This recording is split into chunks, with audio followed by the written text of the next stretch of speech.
taking all the skincare information online, doing all of those DIY Pinterest face masks, listening to every single person on TikTok with detrimental skincare advice. Hello my lovelies, and welcome back to yet another YouTube video.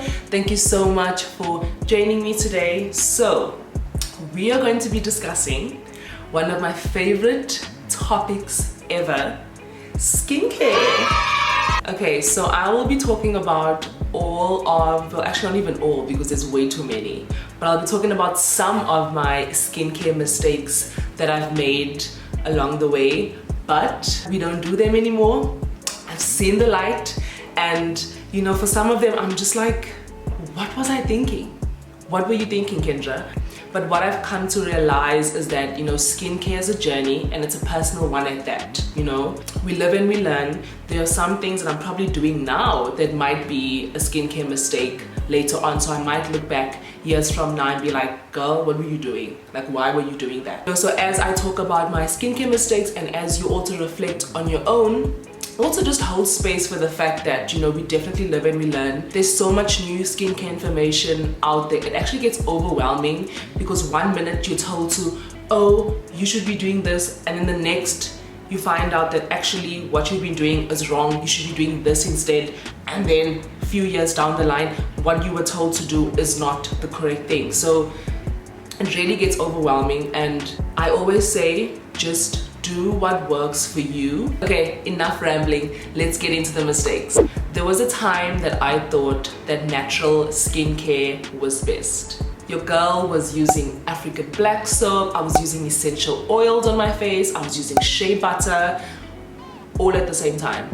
Like, just thinking about that honestly makes me want to cringe. And it's definitely a breeding ground for clogged pores. Like, I don't know what I was thinking. It was also around the time when there was this whole like natural beauty craze. There were so many DIY face masks on Pinterest. All those ones with lemon in them. You know which ones I'm talking about. But yes, I definitely thought that using natural skincare products is best, and that's just not the case. There are definitely some natural ingredients that are bad for your skin, and there are also active ingredients that are bad for your skin. I personally believe that no one is better than the other. I found some really great natural ingredients and products that work well for my skin, and I found some actives that work well for my skin. So I personally believe in a good balance of both. Maybe a bit more actives, just because I feel like, you know, I find that I get better results with active ingredients, not so much natural ingredients. I feel like natural ingredients take a bit longer to show results, you know, so just because something is natural, it doesn't mean it's good for your skin. Okay, mistake number 2, not focusing on non-product related factors that could be causing my breakouts. I recently did a video about how I cleared my skin. I'll leave it in the description box below, and as well as I'll link it on the top here. And I only spoke about the non-product related factors that I feel really contributed to my skin clearing up. And for me, I feel like, you know, we tend to get so caught up in products. You know, you see somebody who has cleared their acne and you're like, ooh, what products do they use? You know, what works for my skin might not work for your skin. And there are so many other factors that contribute to skin health, right? There's hormones, there's diet, water quality, your makeup tools, you know, your pillowcases, even washing your hair. There are so many things that can contribute to you breaking out. So yes, topical products are great, but don't only focus on topical products. Really think about, like, what other things am I using or am I putting on my face that could really be causing me to break out. So yes, I was never somebody who focused on all the other factors. I was just focusing on what I'm putting on my face, but not really taking into consideration all of the other factors that definitely play a big role.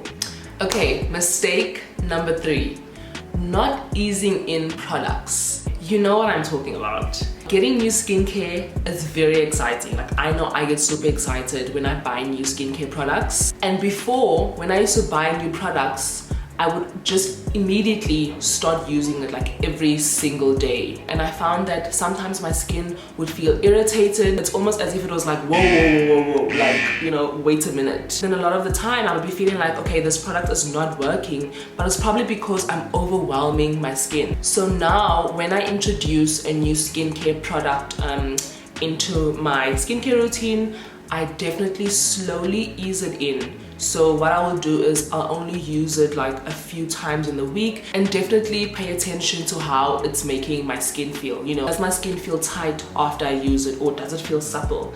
You know, does it feel a bit itchy, irritated? Does it feel a bit tingly, or is there a burning sensation? So now I really pay very close attention, and I would even go as far as not using some of my other skincare products to see if there's a big difference in my skin. You know, so this way I'm able to see if this product is actually working or if it's not. So make sure you ease those products in. Okay, skincare mistake number 4. Not wearing sunscreen. Every time I think about this one, I'm like, I definitely want to kick myself. I only started incorporating sunscreen into my routine like when I was well into my 20s. And I can't believe it took me that long to start wearing it. You know, there's not much conversation around skincare, especially within like Black and POC communities. You know, there's this myth that people with melanated skin don't really need sunscreen, and that is absolutely not the case. Everybody needs to wear sunscreen. I recently saw a conversation that was happening on social media around, you know, like reapplying sunscreen, and some people felt like, yo, like it's definitely a money grab. And I found it so interesting how, you know, people have different opinions about sunscreen. Some people feel like applying it once a day is enough. Some people feel like only when you are in direct sunlight is when you should apply sunscreen. And we should all be reapplying sunscreen. Yes, I do understand that it's admin. I myself don't do it all the time. You know, now you have your sunscreen, right? And then you put makeup on, and now you have to get a spray sunscreen to spray over your makeup throughout the day. Like, it's a lot, I get it. But we should definitely be reapplying sunscreen. But yes, one of my skincare mistakes was not wearing sunscreen. But now your girl knows better, so she does better. So every single day you will never catch me without sunscreen. I'm in the house, I'm wearing sunscreen. I'm outside, I'm definitely wearing sunscreen. I'm at the beach, I'm wearing sunscreen. Overcast, guess what? I'm wearing sunscreen. Okay, my next skincare mistake was using way too many products. This is such a hard one for me because it's still something that I battle with even now, because I love skincare, right? When you love skincare, you want to try everything. Everything looks so amazing and you're just like, oh, I want to try this, oh, I want to try that. I want all the different cleansers. I want all the moisturizers. I want all of the toners. I want all of the serums. I want all of the spot treatments. I want all of the under eye creams. I want all of the ampoules. I want it all. I want it all.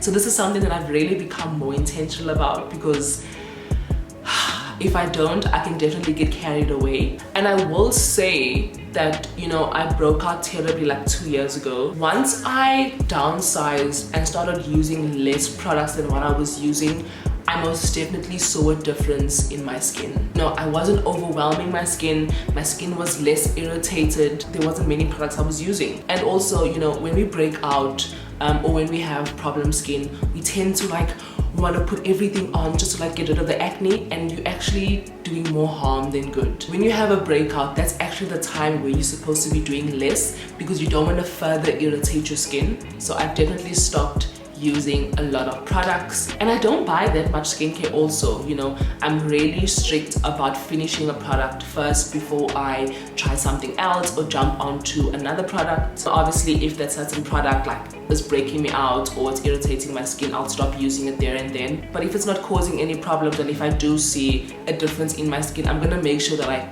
use it till the very end, till it's done. Like for example now, like my cleanser is taking so long to finish, and I've been dying to use this new cleanser that I saw. I'm like, you know what, let me have the discipline to finish my cleanser first and then jump onto something else. You know, and also that way I'm also able to give like a really detailed and honest review on a product. So yes, in this house we don't use too many products, even though it's so hard because there's so many amazing skincare products out there, but it's fine.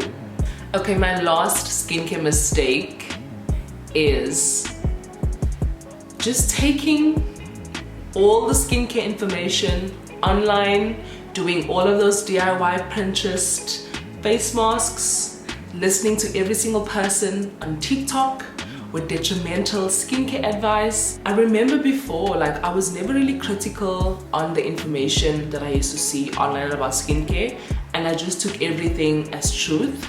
And now I feel like, now looking back, like, that's so wild to me. Like, how are we out here putting toothpaste on our faces? Some people are still doing that, by the way. How are we out here using lemon on our faces? Like, it's wild.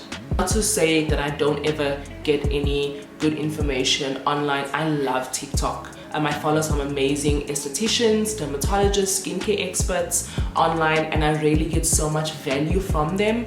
But you have to discern who you can listen to, guys. And I always urge people to do your own research. So I only personally seek information from people who are ingredients focused, because ingredients don't lie. Ingredients do not lie. Yes, I can watch your product recommendation. Yes, I can watch your product review. I can listen to your skincare journey and how you cleared your skin. But a lot of it is subjective and it's personal, but ingredients never lie. I always urge people to also question what you see and hear online, you know, do further research on products. I definitely just took all of the information, never questioning anything. Now I'm definitely way more strict. Like, I don't just listen to anybody. And I will leave links to some of my favorite skincare experts who really give such amazing skincare advice and information. So yes, those are just some of my skincare mistakes. There are a lot more, and I'm also going to continue making mistakes, you know. But yes, guys, we live and we learn. And also, if you've been making some of these mistakes or other mistakes, don't be too hard on yourself. Don't beat yourself up.